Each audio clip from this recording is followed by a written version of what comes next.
السلام عليكم ورحمة الله وبركاته. بسم الله الرحمن الرحيم. الحمد لله رب العالمين، وصلوات ربي وسلامه على النبي الأمين نبينا وحبيبنا وقدوتنا محمد بن عبد الله وعلى آله وصحبه ومن سار على نهجه واهتدى بهداه إلى يوم الدين. أما بعد. যাবতীয় প্রশংসা, গুণগান, হামদ এবং তারিফ সেই রব্বুল আলামিনের শাহী দরবারে পেশ করছি, যিনি আমাদেরকে আজকে অনলাইন ভিত্তিক এই সিরাত ক্লাসে উপস্থিত হওয়ার সুযোগ করে দিয়েছেন। এই জন্য আমরা সেই মহান রব্বুল আলামিনের শাহী দরবারে অবনত মস্তকে সন্তুষ্ট চিত্তে কালিমাতুশ শুকর আদায় করি। আমরা সকলেই পড়ি আলহামদুলিল্লাহ। অতঃপর সালাত সালাম এবং অবারিত শান্তির ধারা বর্ষিত হোক প্রাণপ্রিয় নবী, সর্বশেষ এবং সর্বশ্রেষ্ঠ রসুল খাতামুল আম্বিয়া নবী মোহাম্মদ রসুল্লাহ সাল্লাল্লাহু আলাইহি ওয়াসাল্লামের প্রতি। আসুন আমরা প্রিয় নবীর প্রতি হৃদয়ের সবটুকু তাজিম মিশিয়ে, সবটুকু ভালোবাসা উজাড় করে সালাত সালাম পেশ করি। আমরা পড়ি সাল্লাল্লাহু আলাইহি ওয়াসাল্লাম। মোহতারাম মুআজ্জাজ প্রাণপ্রিয় দর্শক শ্রোতা, দিনী ভাই এবং বন্ধুগণ এবং আমাদের কোর্সের সম্মানিত শিক্ষার্থীগণ, আজকে আমরা আল্লাহ রসুল সাল্লাল্লাহু আলাইহি ওয়াসাল্লামের জীবনের অত্যন্ত গুরুত্বপূর্ণ একটি দিক আলোচনা করব, আল্লাহ রাব্বুল আলামিন যদি তৌফিক দান করেন। আর তা হলো নবী আকরাম সাল্লাল্লাহু আলাইহি ওয়াসাল্লামের দাওয়াতের সূচনা এবং তার স্তরসমূহ। নবী আকরাম সাল্লাল্লাহু আলাইহি ওয়াসাল্লাম আল্লাহর পক্ষ থেকে নবুয়ত প্রাপ্ত হয়েছেন সূরা আলাকের প্রথম 5টি আয়াতের মাধ্যমে, যা আমরা ইতিপূর্বে আলোচনা করেছি। এরপরে তিনি সূরা মুদ্দাসসিরের প্রথম 5টি আয়াতের মাধ্যমে আল্লাহর পক্ষ থেকে রিসালাত তথা বার্তাবাহক হিসেবে দায়িত্বপ্রাপ্ত হয়েছেন। এখন তার দায়িত্ব মানুষের কাছে আল্লাহর বাণী পৌঁছে দেওয়া। আল্লাহ রাব্বুল আলামিন তাকে সরাসরি নির্দেশ দিয়েছেন তাকে আল্লাহর ব্যাপারে মানুষকে সাবধান করার জন্যে, মানুষকে আল্লাহর দিকে আহ্বান করার জন্যে এবং সব ধরনের স্থবিরতা ভেঙে চাদর আবৃত থাকা আর চলবে না, বরং চাদর বের হয়ে উঠে দাঁড়াতে হবে। আল্লাহ রাব্বুল আলামিন তাকে সেই নির্দেশ দিচ্ছেন। আল্লাহ তাআলা বলছেন, ইয়া আইয়ুহাল মুদ্দাসসির, হে চাদর আবৃত ব্যক্তি, হে চাদর আবৃত, তুমি চাদর আবৃত হয়ে শুয়ে থাকলে চলবে না, তোমাকে এখন আল্লাহর পক্ষ থেকে যে বাণী তোমার কাছে এসেছে তা গণমানুষের কাছে পৌঁছে দিতে হবে। মানুষকে সত্যের দিকে আহ্বান জানাতে হবে, আল্লাহর বড়ত্ব এবং শ্রেষ্ঠত্বের দিকে মানুষকে ডাকতে হবে, মানুষকে সাবধান করতে হবে। আল্লাহ সুবহানাহু ওয়া তাআলা তাকে সেই নির্দেশনা দিয়েছেন সূরা মুদ্দাসসিরের মাধ্যমে। আল্লাহ তাআলা বলছেন, ইয়া আইয়ুহাল মুদ্দাসসির কুম ফাআনজির ওয়া রাব্বাকা ফাকাব্বির ওয়া সিয়াবাকা ফাতাহহির ওয়ার রুজজা ফাহজুর। এভাবে করে আল্লাহ সুবহানাহু ওয়া তাআলা তাকে নির্দেশ দিয়েছেন। আল্লাহ বলছেন, হে চাঁদে আবৃত ব্যক্তি, উঠো এবং সতর্ক করো এবং তোমার রবের শ্রেষ্ঠত্ব ঘোষণা করো, তোমার কাপড় পবিত্র করো এবং নাপাকি থেকে দূরে থাকো। এভাবে করে আল্লাহ সুবহানাহু ওয়া তাআলা তাকে নির্দেশ দিলেন। তার মানে আর শুয়ে থাকার সময় নেই। চতুর্দিকে শয়তানের রাজত্ব চলছে, চতুর্দিকে অন্যায় এবং পাপাচারের ভয়ঙ্কর সয়লাব চলছে, মানুষ ধ্বংসের দিকে ছুটে চলেছে। তোমার দায়িত্ব হলো মানুষকে ধ্বংসের ব্যাপারে সতর্ক করা, মানুষকে আল্লাহর আযাবের ব্যাপারে সাবধান করা, মানুষকে সত্যের পথ দেখানো, মানুষকে মুক্তির রাস্তা দেখানো। আল্লাহ রসুল সাল্লাল্লাহু আলাইহি ওয়াসাল্লাম এবার বুঝতে পারলেন তার আর শুয়ে থাকার সময় নেই, তার আর বসে থাকার সময় নেই, আর চিন্তা ভাবনা করার কোনো সময় নেই। তাকে এখন আল্লাহর পথে নেমে যেতে হবে দ্বীনের দাওয়াত সবার কাছে পৌঁছে দেওয়ার জন্যে, আল্লাহর বাণীকে গণমানুষের কর্ণকুহরে পৌঁছে দেওয়ার জন্যে তিনি এবার উঠে দাঁড়ালেন। এবং এই যে তিনি উঠে দাঁড়ালেন দাওয়াতের পথে, দীর্ঘ 23টি বছর ধরে অবিরামভাবে মানুষের কাছে তিনি আল্লাহর বাণী প্রচার করলেন, প্রসার করলেন। তিনি শত জুলুম এবং নির্যাতনের মুখোমুখি হলেন, নানা অপবাদ এবং অভিযোগের সম্মুখীন হলেন। সব কিছুকে পদদলিত করে আল্লাহর বাণীকে তিনি তার চূড়ান্ত প্রচেষ্টার মাধ্যমে মানুষের কাছে পৌঁছে দিলেন।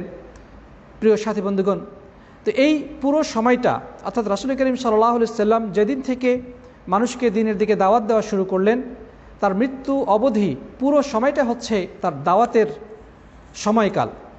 অর্থাৎ নবী হওয়ার পরে তখনও তার কাছে মানুষের কাছে সেই বার্তা পৌঁছে দেওয়ার দায়িত্ব আসেনি, কিন্তু যেদিন থেকে তিনি রাসূল হলেন, রাসূল হওয়ার পরে তার কাছে এই নির্দেশনা এসে গেল, তাকে এখন দাওয়াতি ময়দানে আবির্ভূত হতে হবে, তাকে এখন আল্লাহর দিকে মানুষকে ডাকতে হবে, তাকে এখন মানুষকে সতর্ক এবং সাবধান বাণী শোনাতে হবে। প্রিয় সাথী বন্ধুগণ, তা যারা ইতিহাস বেত্তাগণ বা যারা রাসূল করিম সাল্লাল্লাহু আলাইহি সাল্লামের জীবনী নিয়ে স্টাডি করেছেন, গবেষণা করেছেন, তারা তাদের গবেষণার আলোকে উল্লেখ করেছেন যে প্রিয় নবী সাল্লাল্লাহু আলাইহি সাল্লামের পুরো দাওয়াতি জিন্দেগিটা দুই ভাগে বিভক্ত। আর প্রথম হচ্ছে মাক্কি যুগ, আরেকটি হচ্ছে মাদানী যুগ। অর্থাৎ নবী আকরাম সাল্লাল্লাহু আলাইহি সাল্লাম তার নবুয়ত জিন্দেগির প্রথম 13টি বছর তিনি মক্কায় এবং মক্কার আশেপাশে দাওয়াতি কার্যক্রম পরিচালনা করেছেন, মানুষকে ইসলামের দিকে আহ্বান জানিয়েছেন, মানুষকে আল্লাহ রাব্বুল আলামিনের উলুহিয়তের দিকে ডেকেছেন, মানুষকে শিরকের ব্যাপারে সাবধান করেছেন, মানুষকে জাহান্নামের আগুনের ব্যাপারে সতর্ক করেছেন। তো এই পুরো সময়টা যা মক্কায় অবস্থানকালীন যে 13টি বছর, এই 13টি বছরকে বলা হয় মাক্কি জীবন। আর দ্বিতীয় যে স্তর সেটি হচ্ছে মাদানী জীবন, অর্থাৎ নবী আকরাম সাল্লাল্লাহু আলাইহি ওয়াসাল্লাম মক্কা থেকে মদিনা হিজরত করার পরে মৃত্যু অবধি মোট 10 বছর, এটি হচ্ছে মাদানী জীবন। তার মানে প্রিয় নবী সাল্লাল্লাহু আলাইহি ওয়াসাল্লামের এই দাওয়াতি জীবনটা দুই ভাগে বিভক্ত, একটা হচ্ছে মক্কি যুগ আর একটা হচ্ছে মাদানী যুগ। আর এই মক্কি যুগকে ওলামায়ে কেরাম 3 ভাগে বা 3টি স্তরে বিভক্ত করেছেন।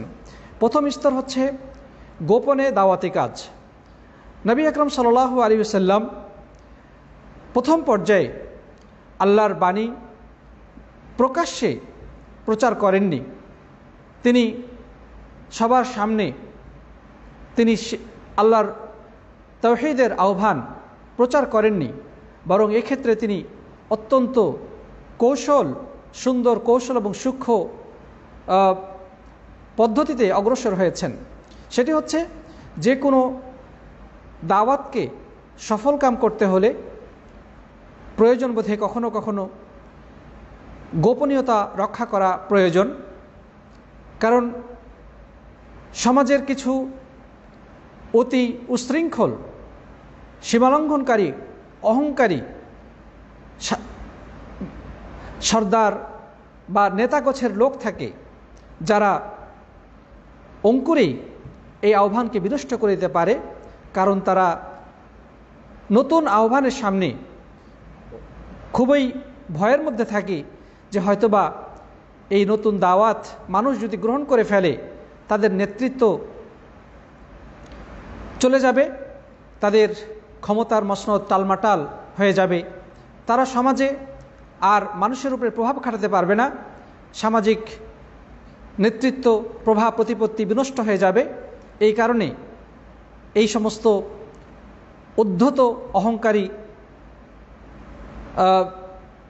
সমাজের নেতৃস্থানীয় ব্যক্তিবর্গ এই দাওয়াতকে অঙ্কুরেই বিনষ্ট করে দিতে পারে। এই জন্য রাসূল আকরাম সাল্লাল্লাহু আলাইহি ওয়াসাল্লাম তিনি প্রকাশ্যে সবার সামনে এই দাওয়াত নিয়ে হাজির হন নাই। এই ক্ষেত্রে তিনি অত্যন্ত সুন্দর এবং সূক্ষ্ম কৌশল অবলম্বন করেছেন। তা হচ্ছে যে তার একান্ত প্রিয় ভাজন যারা তার কাছাকাছি থাকে, যারা তাকে চেনে, যারা তার কল্যাণকামী, সবার আগে অত্যন্ত সংগোপনে তাদের কাছে এই দাওয়াত পৌঁছে দিয়েছেন।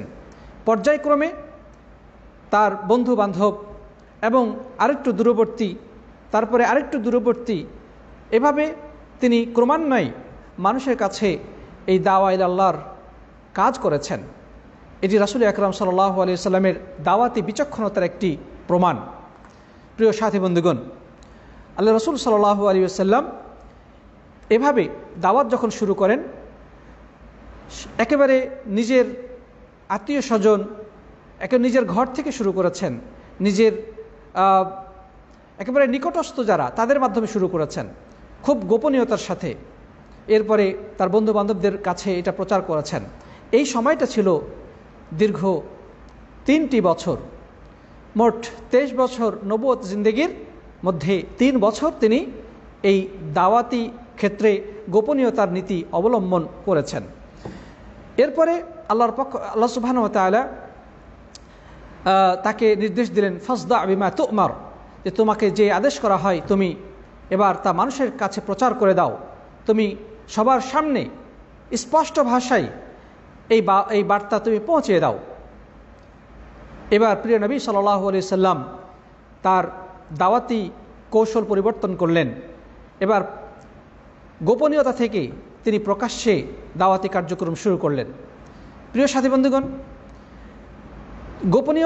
গোপনীয়ভাবে দাওয়াতি কাজ করার একটি অন্যতম ফায়দা হলো যে প্রকাশ্যে দাওয়াতি ময়দানে আসার পরে যখন সমাজের নেতৃস্থানীয় বা অহংকারী সর্দার বা সমাজপতি নেতাদের পক্ষ থেকে বিরোধিতা শুরু হবে, তখন তিনি একদল ইতিমধ্যে সমর্থক পেয়ে গেছেন, একদল সহযোগী পেয়ে গেছেন, যারা এই দাওয়াতকে অব্যাহত রাখবে এবং নানাভাবে সাহায্য সহযোগিতা করবে। তাই তো প্রিয় নবী সাল্লাল্লাহু আলাইহি সাল্লামের এই 3 বছরের মধ্যে অনেক মানুষ ইতিমধ্যে তার সঙ্গী হয়েছেন, দাওয়াতের সঙ্গে যুক্ত হয়েছেন, ইসলামের পতাকা তলে একত্রিত হয়েছেন এবং একদল মানুষ ইতিমধ্যে নিজেদের জীবনকে আল্লাহর দ্বীনের জন্যে কুরবান করে দেওয়ার জন্যে প্রস্তুত হয়ে গেছে। তো যাই হোক, এরপরে প্রিয় নবী সাল্লাল্লাহু আলাইহি ওয়াসাল্লাম দাওয়াতের প্রকাশ্য ময়দানে উপস্থিত হলেন এবং মানুষকে প্রকাশ্যে সরাসরি আল্লাহর দ্বীনের দিকে দাওয়াত দিলেন, মানুষকে লা ইলাহা ইল্লাল্লাহর বাণী শোনাতে শুরু করলেন। এই যে প্রকাশ্যের দাওয়াত, এটি হচ্ছে নবুয়তের 4th বছর থেকে 10ম বছর পর্যন্ত, অর্থাৎ মোট 10 বছর নবুয়ত মক্কি জীবনের প্রথম 3 বছর হচ্ছে গোপনীয়তার সাথে দাওয়াতি কাজ, এরপরে 4th বছর থেকে নিয়ে 10ম বর্ষ পর্যন্ত এই মোট 7 বছর তিনি প্রকাশ্যে মক্কাতে দাওয়াতি কার্যক্রম করেছেন। আর তৃতীয় স্তর যেটা আমরা বলেছি যে মক্কার বাইরে প্রিয় নবী সাল্লাল্লাহু আলাইহি সাল্লাম দাওয়াতি কার্যক্রম করেছেন, সেটি হচ্ছে নবুয়তের 10ম বর্ষ থেকে তার হিজরত পর্যন্ত, এটি হচ্ছে মক্কার বাইরে দাওয়াতি কার্যক্রম। তাহলে দ্বিতীয় স্তরে তিনি মক্কার মধ্যে সীমাবদ্ধ রেখেছেন, তার দাওয়াতি ক্ষেত্রটা সীমাবদ্ধ রেখেছেন প্রকাশ্যে, কিন্তু তার ব্যাপ্তিটা ছিল শুধু মক্কা কেন্দ্রিক, অর্থাৎ প্রিয় নবী সাল্লাল্লাহু আলাইহি ওয়াসাল্লামের নিজস্ব শহর, যেই শহরে তিনি জন্মগ্রহণ করেছেন, যেই শহরে তিনি তার শৈশব কৈশোর কাটিয়েছেন, যেই শহরে তিনি যুবক হয়েছেন, যেই শহরে তিনি বিবাহ শাদী করেছেন, যেই শহরে তিনি আল্লাহর পক্ষ থেকে নবুয়ত প্রাপ্ত হয়েছেন, তার এই 4th বছর থেকে নিয়ে 10ম বছর পর্যন্ত এই 7 বছর তিনি মক্কার ভিতরে এই দাওয়াতকে সীমাবদ্ধ রেখেছেন। প্রিয় সাথী বন্ধুগণ, অর্থাৎ নিজস্ব এলাকার লোকেরা যখন কোনো দাওয়াতের সমর্থন করবে, নিজস্ব পরিমণ্ডলে যখন কোনো দাওয়াতের বিস্তৃতি ঘটবে, স্বাভাবিকভাবে একটা শক্ত অবস্থান তৈরি হয়ে যাবে বাইরে দাওয়াতের ক্ষেত্রে। যখন বাইরের শত্রু যদি তা প্রতিহত করতে আসে বা বাইরের কোনো অপশক্তি যদি তা প্রতিরোধ করতে চায়, তবে সেই ক্ষেত্রে তাদেরকে অবশ্যই প্রতিহত করার মতো একটি ক্ষেত্র প্রস্তুত প্রয়োজন। সেক্ষেত্রে প্রিয় নবী সাল্লাল্লাহু আলাইহি ওয়াসাল্লাম প্রথমত নিজেদের আত্মীয় স্বজনের ভিতরে নিজস্ব একান্ত অন্তরঙ্গ মানুষদের মাঝে তিনি দাওয়াতি কাজ করে একদল দ্বীনের সহযোগী সাথী সাহাবী তৈরি করেছেন। এরপরে নিজস্ব বসবাসের যে পরিমণ্ডল, তার জন্মস্থান, নিজস্ব শহর, সেই শহরে তিনি এই 7 বছর ধরে আরও দাওয়াতি কাজ করেছেন। এই মোট 10 বছর তিনি মক্কা কেন্দ্রিক দাওয়াতি কার্যক্রম করেছেন। এরপরে 10 বছর অতিক্রম হওয়ার পরে 10 বছরের মধ্যে আবার এখানে সাময়িক সময়ের জন্য তিনি মক্কার বাইরে গিয়েছেন, সেটা হচ্ছে তায়েফে। প্রিয় নবী সাল্লাল্লাহু আলাইহি সাল্লাম দাওয়াতি কাজ করার জন্য তিনি তায়েফে গিয়েছেন। তো এই সব মিলিয়ে মোট এই 10 বছরের মধ্যেই মোট এই মাক্কি জীবনের সমাপ্তি হয়েছে। প্রিয় সাথী বন্ধুগণ, তাহলে আমরা সংক্ষেপে এতটুকু পেলাম যে প্রিয় নবী সাল্লাল্লাহু আলাইহি ওয়াসাল্লামের দাওয়াতি ক্ষেত্রটা দাওয়াতি যে সময়কাল সেটি দুই ভাগে বিভক্ত। একটা হচ্ছে মাক্কি যুগ, যার মেয়াদ হচ্ছে 13 বছর, আর আরেকটা হচ্ছে মাদানী যুগ, যার মেয়াদ হচ্ছে 10 বছর। আর এই মাক্কি যুগ আবার 3 ভাগ বিভক্ত। প্রথম হচ্ছে যে গোপনে দাওয়াতি কার্যক্রম এবং তার মেয়াদ হচ্ছে 3 বছর। এরপরে মক্কাবাসীদের নিকট প্রকাশ্যে দাওয়াতি কার্যক্রম, তার মেয়াদ হচ্ছে 7 বছর। এরপরে মক্কার বাইরে তায়েফে গিয়েছেন বা আশপাশের অঞ্চলে তিনি দাওয়াত নিয়ে হাজির হয়েছেন, সেই ক্ষেত্রে সেটার জন্য সময় লেগেছে আরও 3 বছর।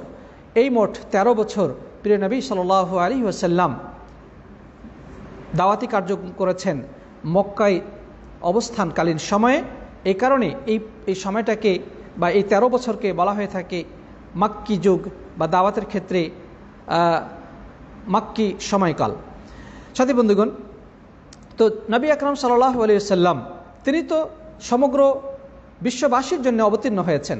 তিনি তো শুধু নিজস্ব কওমের জন্য আসেন নাই, তিনি তো শুধু মক্কাবাসীদের জন্য আসেন নাই, তিনি এসেছেন সমগ্র বিশ্ববাসীর কাছে প্রেরিত দূত হিসেবে। আল্লাহ সুবহানাহু ওয়া তাআলা সূরা সাবার 28 নম্বর আয়াতে বলছেন, ওমা আরসালনাকা ইল্লা কাফাতান লিন-নাসি বাশীরান ওয়া নাযীরা ওয়ালাকিন্না আকসারান নাসি লা ইয়ালামুন। আল্লাহ তাআলা বলছেন যে হে নবী, আপনাকে তো আমি সমগ্র বিশ্ব মানবতার জন্যে সুসংবাদদাতা এবং সতর্ককারী হিসেবে প্রেরণ করেছি, কিন্তু অধিকাংশ মানুষই সে ব্যাপারে জ্ঞান রাখে না। আল্লাহ রাব্বুল আলামিন প্রিয় নবী সাল্লাল্লাহু আলাইহি ওয়াসাল্লামকে শুধু আরবদের জন্য, শুধু মক্কাবাসীদের জন্য নয়, শুধু আরবের জন্য নয়, বরং সমগ্র বিশ্ব মানবতার জন্যে, উত্তর মেরু থেকে দক্ষিণ মেরু, পূর্ব মেরু, পশ্চিম মেরু, অর্থাৎ পৃথিবীর সকল দিক দিগন্তের মানুষের জন্যে, সকল জাতিগোষ্ঠীর জন্যে, প্রত্যেক ভাষাভাষী মানুষের জন্যে তিনি আল্লাহর পক্ষ থেকে প্রেরিত দূত। সুতরাং এই দাওয়াত তো হবে বিশ্বময়, এই দাওয়াত হবে আন্তর্জাতিক পর্যায়ের, কিন্তু হঠাৎ করেই তো আন্তর্জাতিক পর্যায়ে সে দাওয়াত পৌঁছবে না। অবশ্যই এই জন্যে ধারাবাহিকতা অবলম্বন করতে হবে, স্তর অতিক্রম করতে হবে, এক স্তর থেকে আরেক স্তরে উন্নীত হতে হবে। এটি হচ্ছে স্বাভাবিক পন্থা, এটি যে কোনো দাওয়াতি কার্যক্রমের সার্বজনীন এবং সঠিক পন্থা। ক্রমান্বয়ে ধীরস্থিরতার সাথে এটার প্রচার এবং প্রসার ঘটাতে হবে। হঠাৎ করেই বিশ্বব্যাপী ছড়িয়ে দেওয়া যায় না। প্রিয় নবী সাল্লাল্লাহু আলাইহি ওয়াসাল্লাম দাওয়াতের ক্ষেত্রে সেই পন্থায় অবলম্বন করেছেন। একেবারে নিজের ঘর থেকে শুরু করে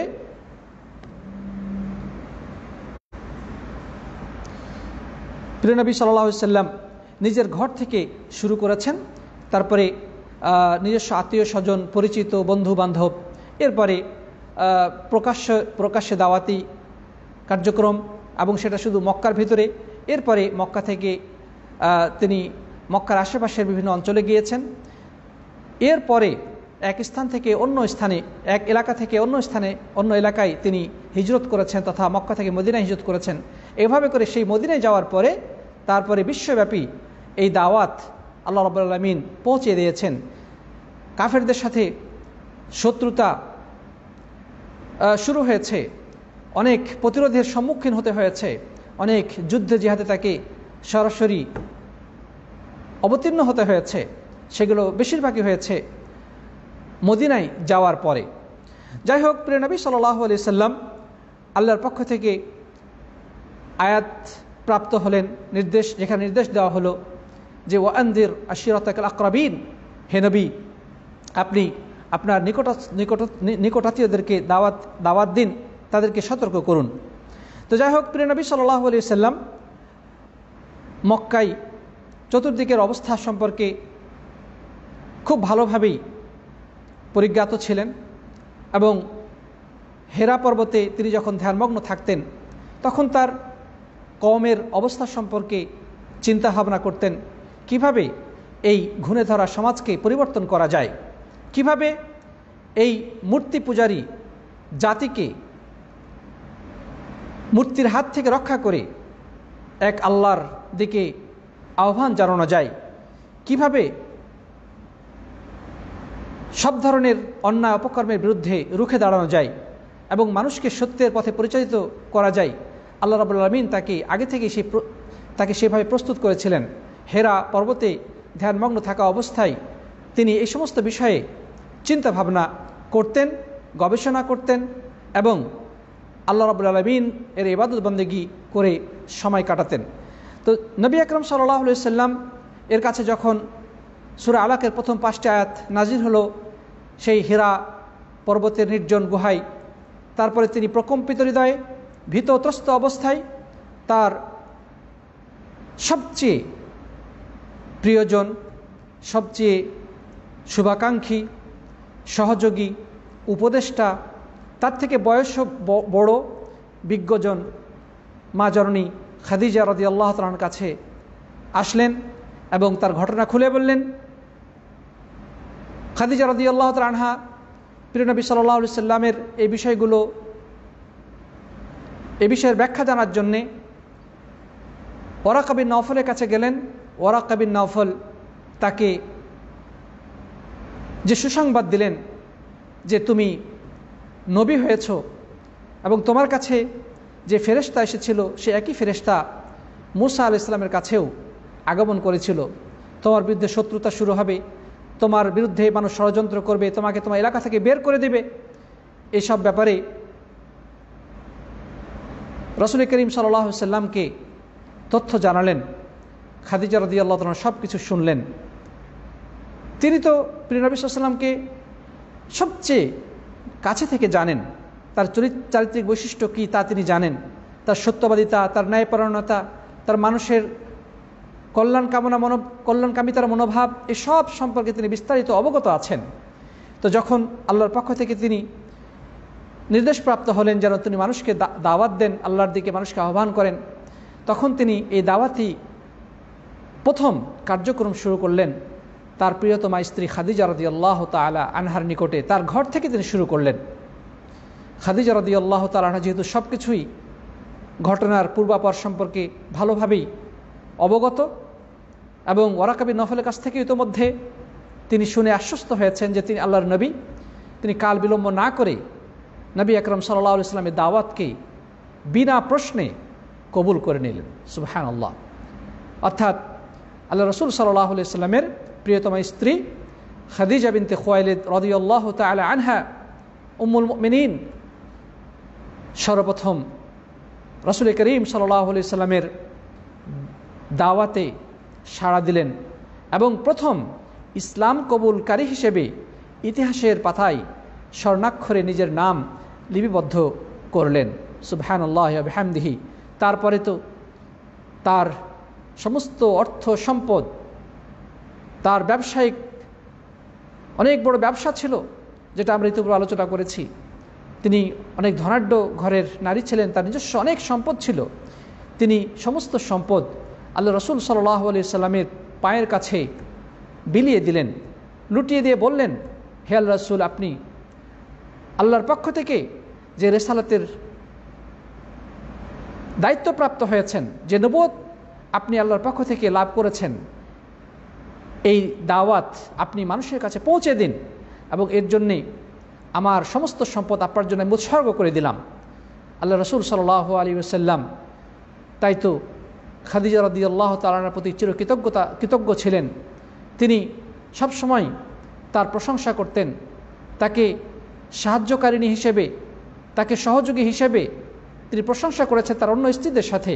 অন্য স্ত্রীরা হয়তো অনেক সময় এই ব্যাপারে তারা ভিতরে ভিতরে কষ্ট পেয়েছেন যে সবসময় খাদিজার প্রশংসা করেন। তখন নবী আকরাম সাল্লাল্লাহু আলাইহি সাল্লাম তাদেরকে রেগে গিয়ে বলেছিলেন যে আল্লাহ সুবহানাহু ওয়া তাআলা আমার স্ত্রী খাদিজাকে দিয়েছিলেন এমন সময় যখন মানুষ আমাকে মিথ্যা মনে করেছিল, তিনি আমাকে সত্য মনে করেছিলেন, সত্যবাদী বিশ্বাস করেছিলেন। মানুষ যখন আমাকে বঞ্চিত করেছিল তখন তিনি তার সমস্ত সম্পদ দিয়ে আমাকে সাহায্য সহযোগিতা করেছিল।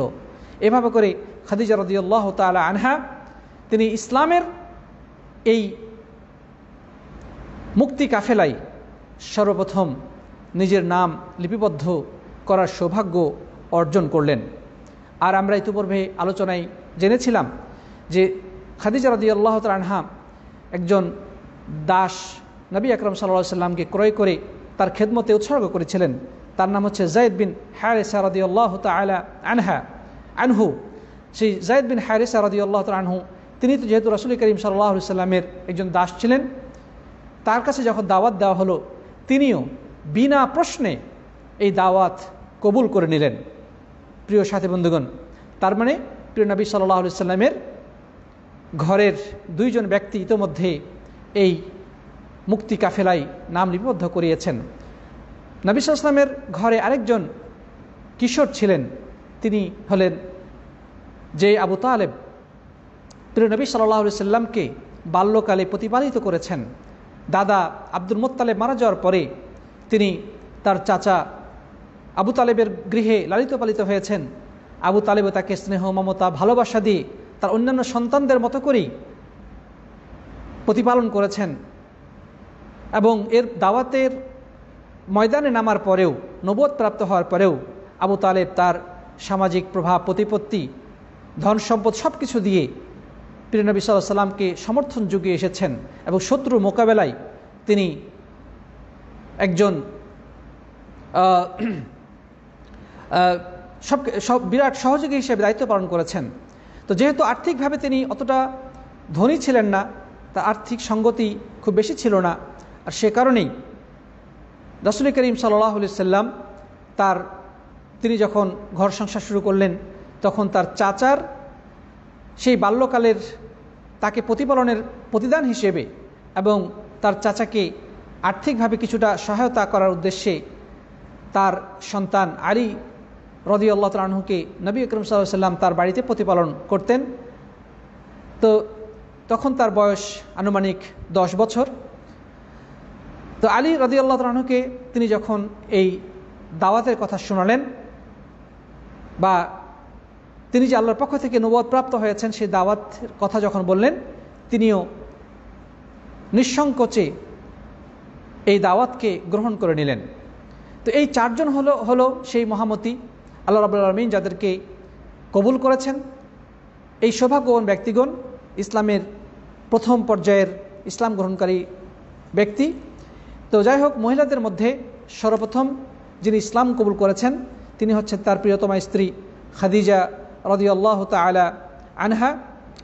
তারপরে দাসদের মধ্যে সর্বপ্রথম ইসলাম কবুল করেছেন নবী আকরাম সাল্লাল্লাহু আলাইহি সাল্লামের দাস, যদিও তিনি তাকে আজাদ করে দিয়েছিলেন, এই জন্য তাকে বলা হয় তার রাসূল করিম সাল্লাল্লাহু আলাইহি সাল্লামের আজাদকৃত দাস, তাকে স্বাধীন করে দিয়েছিলেন।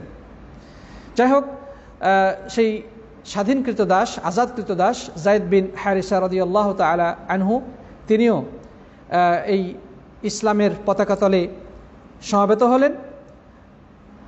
আর তার ঘরেরই আরেকজন কিশোর সাহাবী রাসূল করিম সাল্লাল্লাহু আলাইহি সাল্লামের চাচাতো ভাই আলী ইবনে আবি তালেব, তিনিও এই ইসলামের এই পতাকায় সমবেত হলেন, একত্রিত হলেন। এরপরে প্রিয় নবী সাল্লাল্লাহু আলাইহি সাল্লামের প্রায় সমবয়স্ক, বয়সে কিছুটা বড় আবু বকর রাদিয়াল্লাহু তাআলা আনহু, কিন্তু তাদের মাঝে ছিল খুবই বন্ধুত্বপূর্ণ সম্পর্ক, ঘনিষ্ঠতা ছিল তাদের মাঝে। নবী আকরাম সাল্লাল্লাহু আলাইহি সাল্লামের খুব অন্তরঙ্গ বন্ধু আবু বকর সিদ্দিক রাদিয়াল্লাহু তাআলা আনহু। আবু বকর রাদিয়াল্লাহু তাআলা আনহু আল্লাহ সুবহানাহু ওয়া তাআলা তাকে রক্ষা করেছিলেন শিরকের পঙ্কিলতা থেকে। তিনি ইসলাম গ্রহণের আগে কখনোই জিনা করেন নাই, কখনো মদপান করেন নাই, কখনো মূর্তি পূজায় লিপ্ত হন নাই। এমন একজন নিষ্কলঙ্ক সমাজের একজন গণ্যমান্য ব্যক্তি আবু বকর সিদ্দিক রাদিয়াল্লাহু তাআলা আনহু, তিনি প্রিয় নবী সাল্লাল্লাহু আলাইহি সাল্লামের খুবই ঘনিষ্ঠ বন্ধু ছিলেন। তো তিনিও নবী সাল্লাল্লাহু আলাইহি সাল্লামকে চিনতেন, তার সত্যতার সম্পর্কে তার কোনো সন্দেহ ছিল না। যেই নবী কখনো মিথ্যা কথা বলেন নাই, তার মুখ দিয়ে কখনো মিথ্যা কথা তিনি শুনেন নাই। একজন বন্ধু তার বন্ধুর সম্পর্কে খুব ভালো জানবেন, একজন বন্ধুর চরিত্র কি আরেকজন ঘনিষ্ঠ বন্ধু খুব ভালো করে জানবেন। আমাদের সমাজে আমাদেরই যারা বন্ধু বান্ধব, আমাদের মাঝে এমন অনেকেই আছেন যারা তার খুব ঘনিষ্ঠ বন্ধুর সামনে এমন কিছু কার্যক্রম করে যেগুলো অন্য মানুষ হয়তো জানে না, কিন্তু তার সেই ঘনিষ্ঠ বন্ধু তার গোপনীয় অনেক কিছুই জানেন। তো রাসূল করিম সাল্লাল্লাহু আলাইহি ওয়াসাল্লামের সেই ঘনিষ্ঠ এবং অন্তরঙ্গ বন্ধু আবু বকর সিদ্দিক রাদিয়াল্লাহু তাআলা আনহু, তিনি নবী আকরাম সাল্লাল্লাহু আলাইহি ওয়াসাল্লামের সেই দাওয়াত পাওয়ার সাথে সাথেই কাল বিলম্ব না করে ইসলামের এই মুক্তির মিছিলে শরিক হয়ে গেলেন। সকলেই শাহাদাত বাণী উচ্চারণ করলেন, আশহাদু আল্লা ইলাহা ইল্লাল্লাহ ওয়া আন্না মুহাম্মাদার রাসূলুল্লাহ, আমি সাক্ষ্য দিচ্ছি আল্লাহ ছাড়া সত্য কোনো উপাস্য নেই এবং মুহাম্মদ সাল্লাল্লাহু আলাইহি ওয়াসাল্লাম আল্লাহর রাসূল। তাহলে এই শাহাদা বাণী উচ্চারণের মাধ্যমে এই চারজন ব্যক্তি নবী আকরাম সাল্লাল্লাহু আলাইহি ওয়াসাল্লামের দাওয়াতে, রাসূল করিম সাল্লাল্লাহু আলাইহি ওয়াসাল্লামের সরাসরি দাওয়াতে ইসলামের পতাকা তলে একত্রিত হলেন। সাথী বন্ধুগণ, তার মানে এই দাওয়াতি কার্যক্রম শুরু হয়ে গেছে, নিজের ঘর থেকে শুরু হয়েছে। এরপরে বাইরের একজন ব্যক্তি আবু বকর সিদ্দিক রাদিয়াল্লাহু তাআলা আনহু এই পথের পথিক হয়েছেন। মুক্তি পাওয়ার জন্যে নিজেকে নিয়ে ব্যাপৃত থাকলে চলবে না। ওয়াতাওয়াসাউ বিল হক ওয়াতাওয়াসাউ বিস সবর, যারা নিজেরা ঈমান এবং সৎকর্ম করেই মুক্তি পাবে না, বরং সৎকর্ম করার পাশাপাশি মানুষকেও হকের দিকে দাওয়াত করতে হবে, মানুষকে সত্যের দিকে আহ্বান জানাতে হবে। আবু বকর সিদ্দিক রাদিয়াল্লাহু তাআলা আনহু তিনিও নেমে পড়লেন এই দাওয়াতি মিশনে। তিনিও সত্যের দিকে মানুষকে আহ্বান করতে শুরু করলেন। তার দাওয়াতে বেশ আরও কিছু সৌভাগ্যবান ব্যক্তি এই ইসলামের পতাকা তলে এসে হাজির হলেন। সেই মহা মনীষীগণ কারা? তারা হচ্ছে সাদ ইবনে আবি ওয়াক্কাস রাদিয়াল্লাহু তাআলা আনহু, তারপর উসমান ইবনে আফফান রাদিয়াল্লাহু তাআলা আনহু, তালহা ইবনে উবাইদুল্লাহ, জুবাইর ইবনে আওয়াম, আব্দুর রহমান ইবনে আউফ। এই পাঁচজন সম্মানিত ব্যক্তি আবু বকর সিদ্দিক রাদিয়াল্লাহু তাআলা আনহুর দাওয়াতে ইসলামে দীক্ষিত হলেন। সুবহানাল্লাহ। আবু বকর সিদ্দিক রাদিয়াল্লাহু তাআলা আনহু আল্লাহর পক্ষ থেকে দুনিয়াতে জীবদ্দশায় জান্নাতের শুভ সংবাদ পেয়েছিলেন। তিনি আশারা মুবাশশিরা বিল জান্নাহ বা আশারা মুবাশশিরিনা বিল জান্নাহ, দুনিয়াতে একসাথে 10 জন সাহাবীর ব্যাপারে জান্নাতের শুভ সংবাদ দেওয়া হয়েছিল। একটি হাদিসের মধ্যে যাদের নাম উল্লেখিত হয়েছে তাদের মধ্যে আবু বকর সিদ্দিক রাদিয়াল্লাহু তাআলা আনহু একজন। এবং তার দাওয়াতে যে 5 জন ইসলাম কবুল করেছিল তারা সবাই আল্লাহর অশেষ অনুগ্রহে সেই সৌভাগ্য ব্যক্তিদের অন্তর্ভুক্ত। সাদ বিন আবি ওয়াক্কাস, উসমান বিন আফফান, তালহা বিন উবাইদুল্লাহ, জুবাইর বিন আওয়াম, আব্দুর রহমান বিন আউফ, তারাও আল্লাহ রাব্বুল আলামিন, আল্লাহ সুবহানাহু ওয়া তাআলার অনুগ্রহ সিক্ত মহান ব্যক্তি, যারা ইসলামের প্রাথমিক পর্যায়ে ইসলাম কবুল করেছিলেন। সাথী বন্ধুগণ, এরপরে ইসলামের প্রথম পর্যায়ে আরও যারা এই দাওয়াতের ডাকে সাড়া দিয়েছিলেন তাদের মধ্যে আরেকজন নাম হচ্ছে আমর ইবনে আবাসা। আমর ইবনে আবাসা এমন একজন ব্যক্তি, তিনিও ইসলাম গ্রহণের পূর্বে কখনো মূর্তি পূজা লিপ্ত হন নাই। তিনি বরং দ্বীন হানিফের উপর প্রতিষ্ঠিত ছিলেন। তো তার অন্তরটা আগে থেকেই ইসলামের দিকে ঝুঁকেছিল। তিনি আল্লাহকে বিশ্বাস করতেন এবং মূর্তি পূজায় কখনোই তিনি অংশগ্রহণ করেন নাই। তিনি যখনই এই নতুন ডাক পেলেন, তাওহীদের আহ্বান তার কানে পৌঁছল, সাথে সাথে তিনিও এই ইসলামের ডাকে নিঃশর্তভাবে নিঃসংকোচে এসে হাজির হলেন, সাড়া দিলেন। প্রিয় সাথী বন্ধুগণ, আরেকজন মহান ব্যক্তি হচ্ছেন যারা একেবারে প্রাথমিক পর্যায়ে ইসলাম কবুল করেছেন, আবু যার গিফারি রাদিয়াল্লাহু তাআলা আনহু। আবু যার গিফারি রাদিয়াল্লাহু তাআলা আনহু যদিও নিজেকে ভাবতেন তিনি ইসলাম গ্রহণের ক্ষেত্রে চতুর্থ ব্যক্তি, বা আমর ইবনে আবাসার ব্যাপারেও বলা হয় তিনি চতুর্থ ব্যক্তি, কিন্তু তারা হয়তোবা জানতেন না যে তার আগে অন্যরাও ইসলাম কবুল করেছেন। প্রিয় সাথী বন্ধুগণ, যাই হোক, আমর ইবনে আবাসা এবং আবু যার গিফারি রাদিয়াল্লাহু তাআলা তারাও ইসলামের পথে সাড়া দানকারী প্রথম পর্যায়ের সৌভাগ্যবান ব্যক্তিদের অন্তর্ভুক্ত। আরেকজন ব্যক্তি হচ্ছেন খাব্বাব ইবনুল আরাত রাদিয়াল্লাহু তাআলা আনহু, আরেকজন হচ্ছে সুহাইব ইবনে সিনান রাদিয়াল্লাহু তাআলা আনহু। তিনি আম্মার ইবনে ইয়াসিরের সাথে দারুল আরকামে গিয়ে ইসলাম কবুল করেছিলেন। সাথী বন্ধুগণ, যাই হোক, এভাবে ইসলামের এই মহান কাফেলা এর সংখ্যা বৃদ্ধি পেতেই থাকলো। মহিলাদের ব্যাপারটা যদি আমরা বলি, তাহলে সর্বপ্রথম পুরুষ মহিলা সবার আগে ইসলাম কবুলকারীদের মধ্যে সর্বপ্রথম সৌভাগ্যবান নারী, যা আমরা আলোচনা করেছি, তিনি হচ্ছেন প্রিয় নবী সাল্লাল্লাহু আলাইহি ওয়াসাল্লামের সহধর্মিণী, জীবনসঙ্গিনী এবং প্রিয়তমা স্ত্রী খাদিজা বিনতে খুয়াইলিদ রাদিয়াল্লাহু তাআলা আনহা। এবং যদি এই লিস্টে আরও আমরা নাম জানতে চাই যে আর কারা, কোন নারীরা ইসলামের পথের প্রথম ইসলাম কবুলকারিণী, তাহলে সেক্ষেত্রে আমরা দেখতে পাই প্রিয় নবী সাল্লাল্লাহু আলাইহি ওয়াসাল্লামের 4 কন্যা, রাসূল করিম সাল্লাল্লাহু আলাইহি ওয়াসাল্লামের 4 কন্যা, তারাও প্রথম পর্যায়ে ইসলাম গ্রহণকারিণী, জাইনাব, রুকাইয়া, উম্মে কুলসুম এবং ফাতেমা রাদিয়াল্লাহু তাআলা আনহুন্না আজমাইন।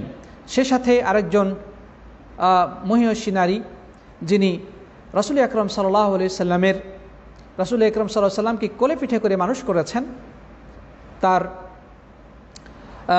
যাকে বলা হয় হাদিনা, অর্থাৎ প্রিয় নবী সাল্লাল্লাহু আলাইহি ওয়াসাল্লামকে যিনি আমিনার সাথে থাকতেন এবং ছোট কাল থেকেই, শিশুকাল থেকে নবী আকরাম সাল্লাল্লাহু আলাইহি ওয়াসাল্লামকে তিনি দেখাশোনা করতেন, তাকে সহযোগিতা করতেন এবং তাকে কোলে পিঠে করে মানুষ করতেন। তিনি হচ্ছেন উম্মে আইমান আল হাবাশিয়া। উম্মে আইমান আল হাবাশিয়া, তিনি একজন হাবাশি কৃষ্ণকায় নারী ছিলেন। তিনিও ইসলাম কবুলকারীদের মধ্যে প্রথম পর্যায়ের অন্যতম একজন। সাথী বন্ধুগণ, আর মহিলার ক্ষেত্রে যদি আরও আমরা দেখতে যাই, রাসূল করিম সাল্লাল্লাহু আলাইহি ওয়াসাল্লামের অন্তরঙ্গ বন্ধু আবু বকর সিদ্দিক রাদিয়াল্লাহু তাআলা আনহু, তার কন্যা আসমা, তিনিও ইসলাম কবুল করেছেন তার পিতার দাওয়াতে, এবং তার স্ত্রী আবু বকর রাদিয়াল্লাহু তাআলার স্ত্রী, তিনিও তার স্বামীর দাওয়াতে ইসলাম কবুল করেছেন। অর্থাৎ আবু বকর রাদিয়াল্লাহু তাআলা পুরো পরিবারই প্রথম পর্যায়ে ইসলাম কবুলকারীদের অন্যতম। আবু বকর রাদিয়াল্লাহু তাআলা নিজে এবং তার স্ত্রী এবং তার কন্যা আসমা বিনতে আবু বকর সিদ্দিক। তারপরে প্রথম পর্যায়ে আরও যারা এই সৌভাগ্যের অধিকারী হয়েছিলেন, তাদের মধ্যে যেই মনীষীদের নাম আমরা উল্লেখ করেছি ইতিপূর্বে, তাদের সকলেরই মা, যেমন উসমান ইবনে আফফান রাদিয়াল্লাহু তাআলার মা, তিনি ইসলামের পথে এসেছেন উসমান রাদিয়াল্লাহু দাওয়াতে। তলহা বিন উবাইদুল্লাহর মা ইসলাম কবুল করেছেন। জুবাইর বিন আওয়ামের মা ইসলাম কবুল করেছেন। আব্দুর রহমান আউফের মা দাওয়াত কবুল করেছেন। এবং আম্মার ইবনে ইয়াসেরের মা সুমাইয়া ইবনে খাব্বাত, তিনিও ইসলাম কবুল করেছেন। এবং সেই সুমাইয়া ইসলামের প্রথম শহীদ। আল্লাহ রাব্বুল আলামিন তাকে শাহাদাতের মর্যাদা দান করেছিলেন, যিনি ছিলেন আম্মার ইবনে ইয়াসের রাদিয়াল্লাহু তাআলা আনহার মা। যে আম্মার ইবনে ইয়াসের, তিনি নিজে যেমন প্রথম পর্যায়ে ইসলাম কবুলকারী একজন, তার মাও তার দাওয়াতে ইসলাম কবুল করেছেন। আর যদি দাসের মধ্যে থেকে আমরা দেখতে যাই, দাসীদের মধ্যে কারা ইসলামের মধ্যে প্রবেশ করেছিলেন প্রথম পর্যায়ে, সেটা হচ্ছে যে আমরা যেমনটি দেখেছি, যায়েদ ইবনে হারেসা, যিনি রাসূল করিম সাল্লাল্লাহু আলাইহি ওয়াসাল্লামের আজাদকৃত দাস ছিলেন, তিনি।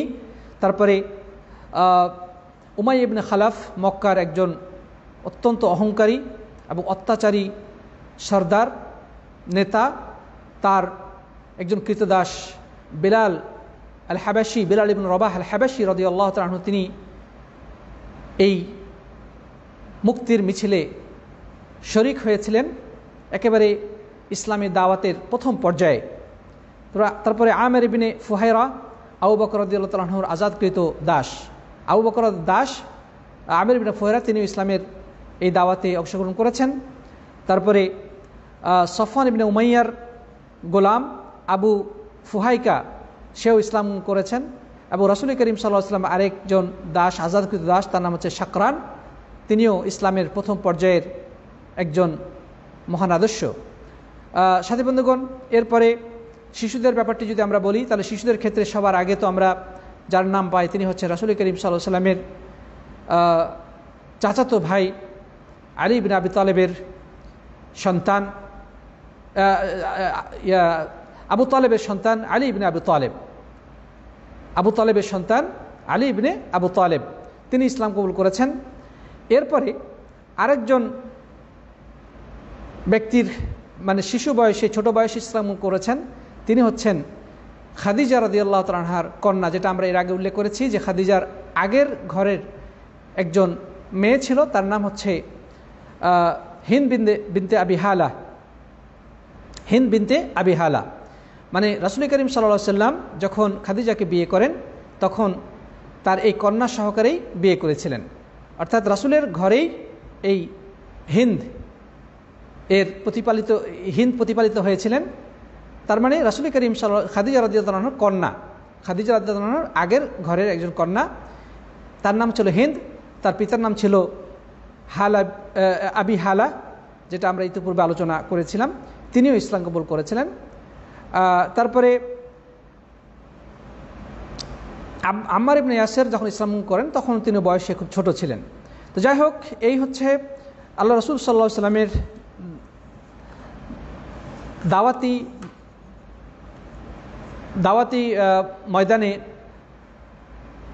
দাওয়াতি ময়দানের এই ফসল, যারা একেবারে প্রথম পর্যায়ে ইসলামের এই মুক্তির মিছিলে নিজেদের নাম লেখাতে আল্লাহর পক্ষ থেকে তৌফিক প্রাপ্ত হয়েছিলেন, এই সৌভাগ্য ব্যক্তিগণ আল্লাহ রাব্বুল আলামিন তাদেরকে কবুল করেছেন।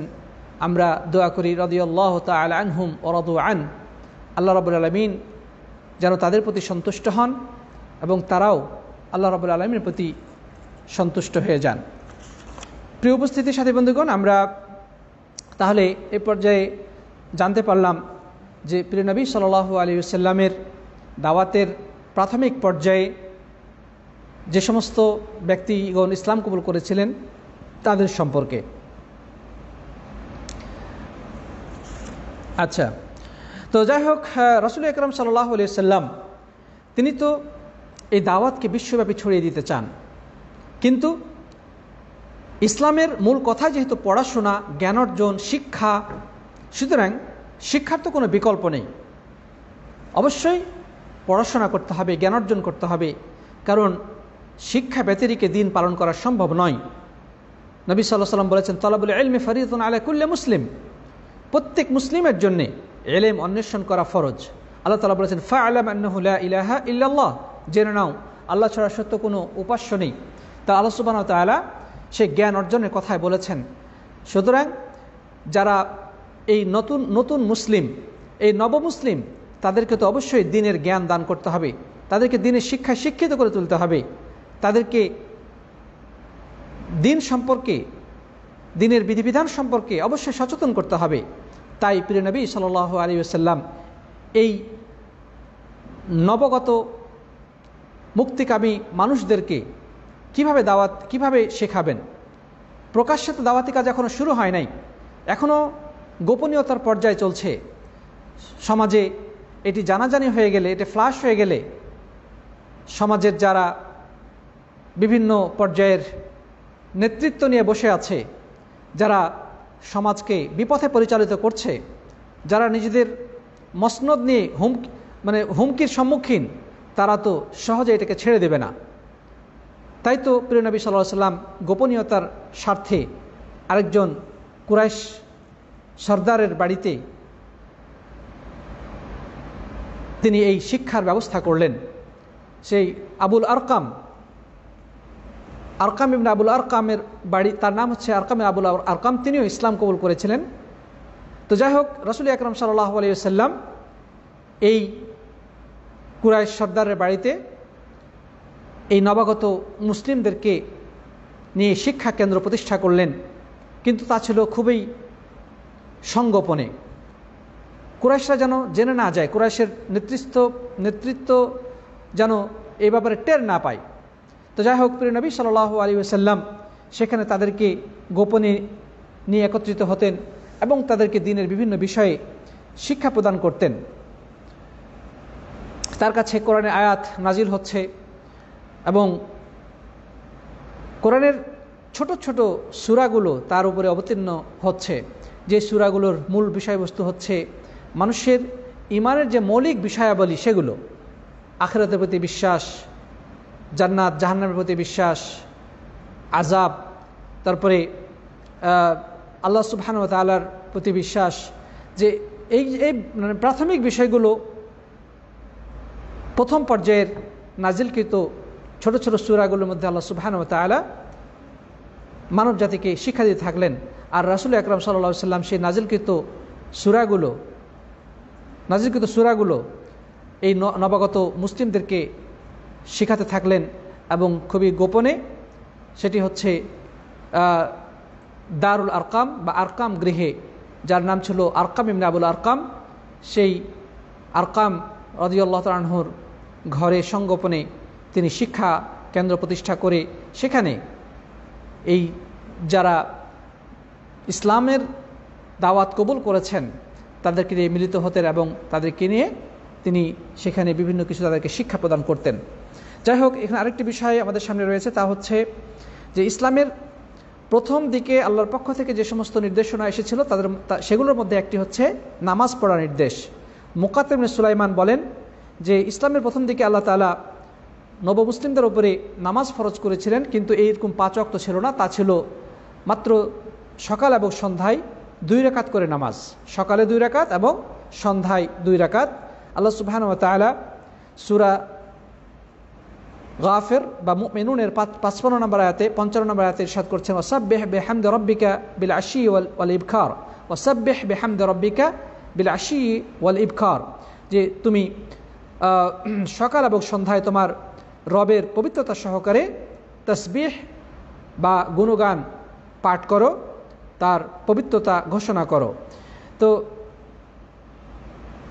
নবী আকরাম সাল্লাল্লাহু আলাইহি ওয়াসাল্লাম সাহাবীদেরকে সকালে এবং সন্ধ্যায় এই 2 রাকাত করে নামাজ পড়ার নির্দেশ দিতেন, এবং তিনি সবাইকে নিয়ে নামাজ পড়তেন।